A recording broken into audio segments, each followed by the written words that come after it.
Well, it's been 2 years since Brisbane won the rights to the 2032 Olympic Games, but it seems that they're only realising now that they're actually going to have to do a budget for these Olympics, Jason. There doesn't seem to be any plan to build the infrastructure and no proper costings. There's few people in Australia that know one or two things about Olympic Games. I'm surprised they haven't been given the call up to just head a few hundred k's north of the border and have a conversation with the government in Queensland. The people in Sydney know how it works, and we didn't have as much time as Brisbane in Sydney has had warning. Brisbane got very early warning. They're blown 2 years. They could be well ahead on all of this, and they're now pretty much at what Sydney got as warning time for the Olympic Games. And Sydney pulled it off with magnificent venues, but a hell of a lot of money and a lot of public will and spirit. And the government's job up there is to maintain public will and spirit as much as it is to find it. And I reckon if you went down the street in Brisbane and asked people, do you want the Olympic Games? Plenty of people would say no. That's wrong, because it will be a tremendous thing for this city, and it will be great for the country, and it'll be fantastic for the spirit of the country.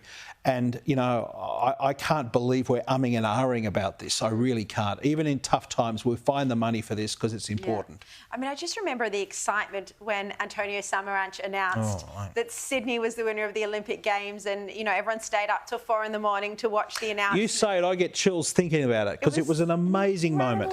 We all went down to Circular Quay at 4 a.m. There was such amazing atmosphere, Danica, but in this instance, I mean, there's even talk about cancelling the games. Crazy.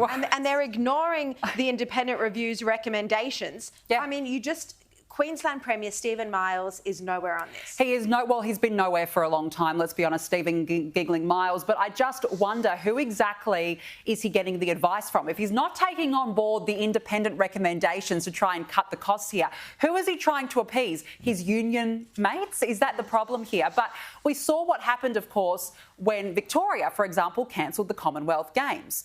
And now, if Queensland was to do the same with the Olympic Games, we would look like a farce on the world stage. We would never be trusted again to be able to hold such prestigious events. We would be the laughing stock of the world if we are already not. And I do agree with you, Jason. I think you ask Queenslanders, would they want the Games? Probably not. There are a lot of disadvantages to the Games. Do you know, that's why I reckon he's umming and ahhing about it. Yeah. Because he's just a jockey who looks at opinion polls. I mean, the bloke's never done a thing in his life that anyone's ever wanted. Yeah. So his entire thing is about re-election. And the by-election over the weekend proved that. He's vacillating on what the opinion polls are saying, so he thinks there could be votes in sort of suggesting maybe we walk away.